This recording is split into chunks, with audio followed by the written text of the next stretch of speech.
आप तो सबको कटघरे में खड़ा करते हैं।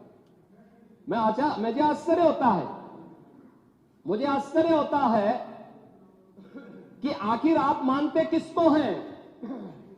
आप मानते किसको हैं?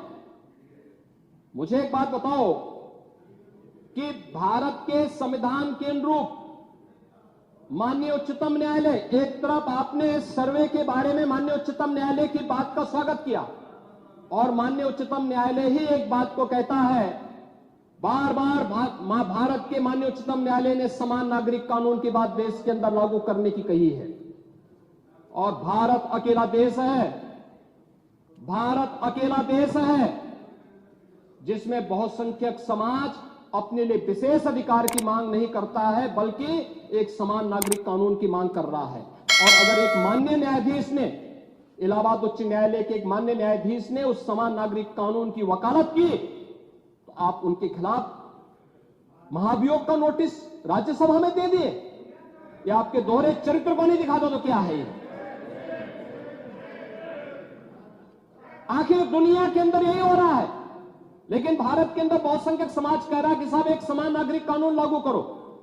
लेकिन अगर वही माननीय न्यायाधीश एक सामाजिक सांस्कृतिक संगठन के कार्यक्रम के दौरान इस बात को कहते हैं कि दुनिया के अंदर ये है, अगर भारत के अंदर इसको मांग करने की वकालत हो रही है तो बुरा नहीं।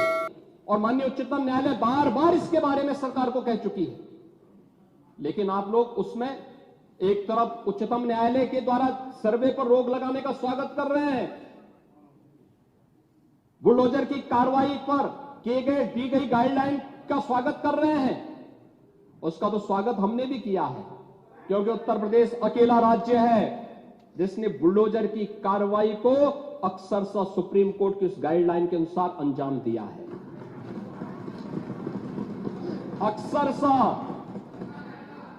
और इसीलिए मैं कह रहा हूं कि यही स्थिति है कि माननीय न्यायाधीश इलाहाबाद उच्च न्यायालय ने अगर वक्तव्य दिया समान नागरिक कानून के बारे में, तो समाजवादी पार्टी, कांग्रेस, इन सब के लोगों ने राज्यसभा में उनके खिलाफ एक महाअभियोग की नोटिस ही दे करके आप सच को मुंह जबरदस्ती बंद करना चाहते हैं। और वहीं पे नहीं किया आपने, यहां पर भी आप चुप नहीं रहे। राज्यसभा के माननीय सांसद, माननीय सभापति तो भारत के महामहिम उपराष्ट्रपति भी हैं, उनके खिलाफ भी अविश्वास प्रस्ताव की नोटिस दे दी गई, इसलिए क्योंकि उन्होंने सदन स्मूथली चलाने के लिए सदन के सभी पक्षों से कहा। एक सभापति के रूप में, एक चेयरपर्सन के रूप में उनकी जिम्मेदारी यही है, उन्होंने इसी बात को कहा। लेकिन एक किसान का पुत्र कैसे इतनी बड़ी कुर्सी पे पहुंच गया, ये लोगों को अच्छा नहीं लग रहा, ये अच्छा नहीं लग रहा है, इसलिए अविश्वास प्रस्ताव को नोटिस।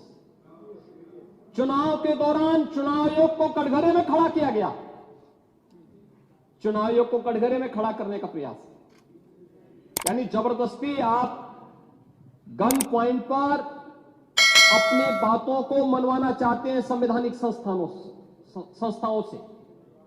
मुझे लगता है ये चरित्र अच्छा नहीं है, ये स्वस्थ लोकतंत्र के लिए अच्छी परंपरा नहीं है। हमें संवैधानिक संस्थाओं का सम्मान करना सीखना होगा।